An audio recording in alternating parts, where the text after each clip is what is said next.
Hey guys, Jeff back. I'm going to show you my Fortune Lady profile. Forgive me for the terrible setup, as I cannot find my tripod. But I'm going to be changing this variant soon, so I just want to show off the one I used last night at Locals. It did okay. It's the best variant I've made so far of this deck. This is the I did Pure, and then I tried Wind Witch, and now I'm trying Chaos. And Chaos seemed to be the most competitive for a Wednesday. Our Wednesday Locals is non-meta. We try to have like fun decks. So fortunately, is a shout out to a good buddy of mine who loved this deck for years. So I'm trying to pay homage to him. So Jordan, if you're listening, he's still alive. All right, so let's get into it. Play 3 Fortune Lady Pass, which is your tuner starter.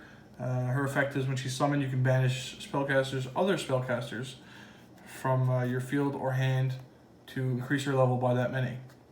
So basically what she's good for is if you banish Light, which is next. She's the only tuner. If you banish Light from the field, Light will trigger to special another Fortune Lady from the main deck. So that's great. So Fortunately Light is a great starter card. If you have fortunately calling or some way to get her off the field to trigger her effect, she's a win you can. So a lot of stuff will cause her to miss her chance to activate. So be wary of that. 3 Fortune Lady Water, which is like pretty much why the deck is even considered a deck to begin with, because she's not hard once per turn. She's as many times you want per turn, as long as you can summon her. If you control her, if you summon her off a Fortune Lady card, while you control another Fortune Lady monster, you can draw 2 cards. So, no, it's not even by card. It's if she's special summon and you control a different Fortune Lady on the field, you can draw 2. So that's as many times you want. Play 1 Fire. She's a Vocal Source, so you can target a monster on your opponent's side field, destroy it, inflict damage equal to the attack of that monster you destroy. I would play Wind, I don't have one at the moment. 2 Dark. When Dark is summoned, she's just a beef stick. So she's 5, she gains 400 for each level, so she comes out of 2. She gains 400 every standby if she stays on the field. So she can get pretty beefy if she stays on the field for a couple turns. But you don't want to see her in your opening hand. I play 2 because of the Chaos version, because I want to see more lights and darks. But she's a great extender, a great way to push for game if we're fortunately calling and such. I'm after trading for too, so go figure. Spellcaster Hand Trap in the form of Witchcrafter Golem or Ruru. Basically, if she's in your hand and your spellcaster on the field gets targeted for attack or effect, you can reveal her, bounce a card on their side field back to the hand, special summon her. So it's a great interruption, and it comes in handy a lot, especially because your Fortune Ladies are so small, people just try to run them over as soon as they can. So she helps a lot, and she's a light target. So that's it for spellcasters.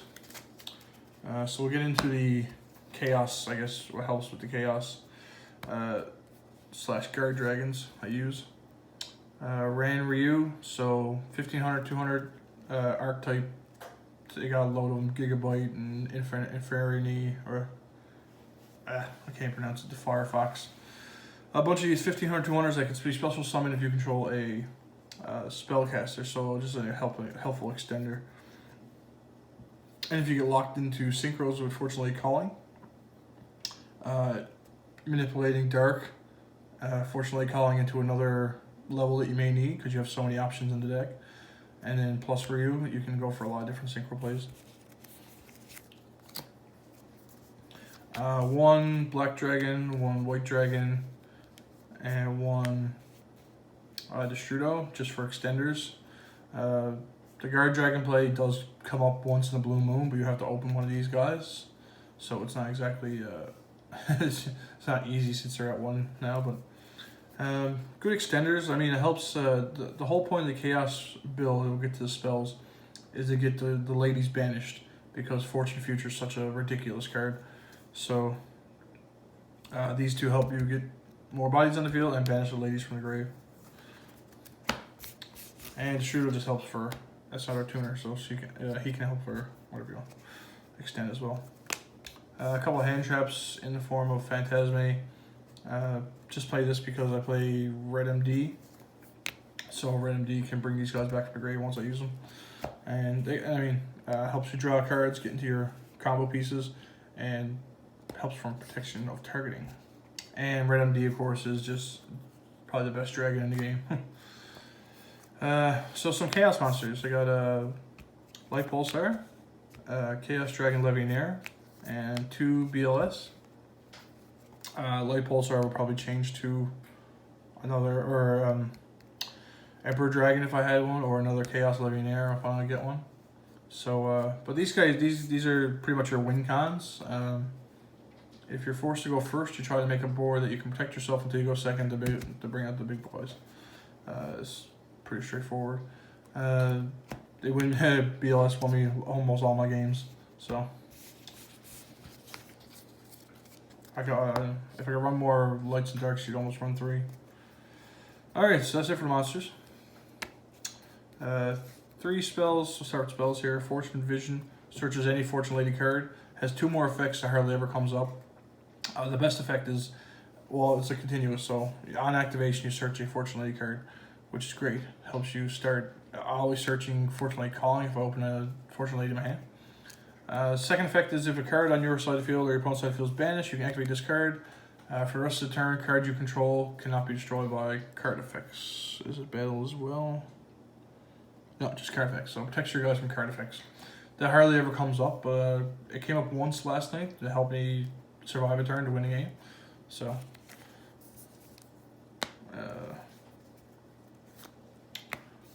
fortunately, Calling, which is probably the reason this new support made this deck, I guess, kind of relevant for a hot minute.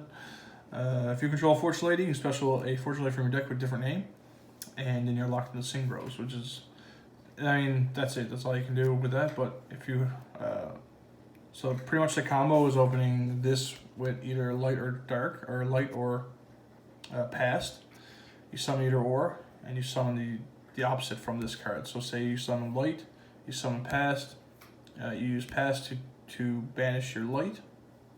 Light triggers will bring out blue or water, fortunately water, and then water lets you draw 2 cards, and then you have a play for 6.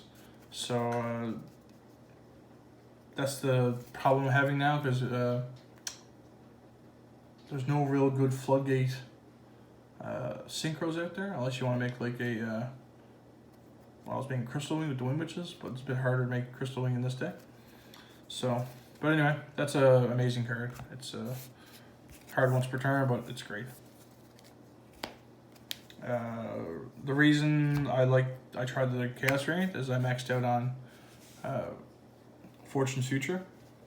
Basically, target a banished Fortune Lady in your grave, or banish Fortune Lady, return to the grave, draw 2 cards. You can do it as many times as you want. There was a play where I banished Light and Dark for BLS, played 2 of these, draw 4 cards. It's, it just, and then they extend into another Chaos Monster or something else interaction. So this card's bonkers. 2 Spellbook of Knowledge, because this is one of the few cards that helps trigger Light. This sends Light from the field to grave by card effect, and it's all in the same effect, so you can't. It's not like send for cost or anything like that. So you can draw 2 off of sending Light to the grave. Also trigger Light to special a Fortune Lady from your deck. A couple of just extenders, 1 for 1 to get Light or passed out. Reborn, just for Reborn. I was playing this in the Wind Witch version, and I probably should have cut it for the Chaos version because I don't have that many spellcasters' names. But Magical Laws Fusion helps you bring a Quintet Magician from your extra deck, which is kind of like another win con because that card's insane. But this hardly ever came up. I only play 6 spellcasters. You can manage 5 of any 5, but in order to get Quintet's max effect, you need 5 with different names. So that probably cut. And I just played 3 Judgments. for going first. Sometimes this is all you need. As long as you have one good interruption on a normal summon, inherent summon, or a spell or trap, that's all you really need. So a lot of the meta decks can play around one interruption, but for the casual Wednesdays, this is a pretty good card. Alright, extra deck. I played a Guard Dragon just in case it came up. I think once I was able to make a Guard Dragon play.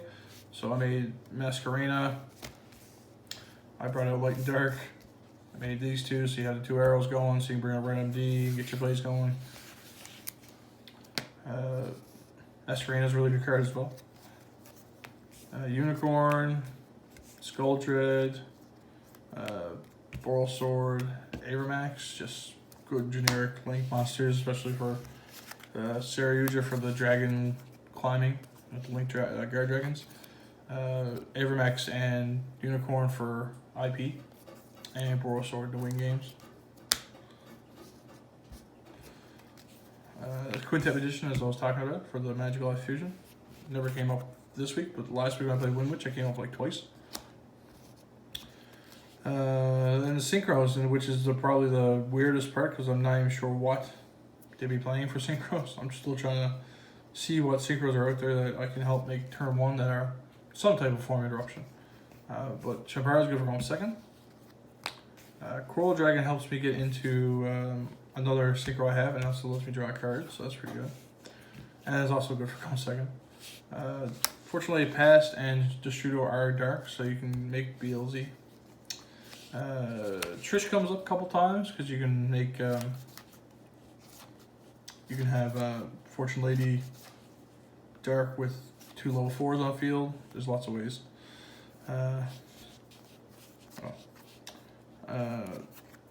This guy sent a Sky Dragon, which is cool to make with Coral Dragon and Ranryu. And if they destroy it, you special back the 2 cards that made it, so that's pretty good too. There is a way to make this with like the Fortune Lady combos. So in this instant, if this got destroyed, you can bring back like the water and the pass that you used to make it. So then you can trigger water to draw 2. Final Sigma is a card that it's really hard to make, but if there's a way to make this guy turn 1's pretty good because he's like he's like an Ultimate Falcon, unaffected by card effects, 3000 beater. And the main Synchro for the new support was fortunately Every. This card's really good for a level 7 because she comes out at 2800 right off the bat for level 7, so that's pretty good. If she's in the grave at the end phase, you can banish your Fortune Lady to special her back. That's really good. And a standby, she has a non-targeting. That's a non-target. Yeah, non-target, just banish 1 face-up card. Or 1 face-up monster your opponent controls, so non-targeting removal for her. So she's really good. And but she it's not, you need a bit of setup to make her turn 1. And like I said, you don't have really much interaction on your opponent's turn. But she's a Fortune Lady, so she triggers water and stuff like that if she's on the field. So a bit of a side deck I played was just like 3 Evenly, 3 Solemn Strike, 3 Nibiru, 3 Twin Twisters, and a couple of mind controls. I only got 14, I just didn't have a 15 card. So there wasn't really much else I would play. But that's about it. Went 2-2. Deck performed a lot better than I expected.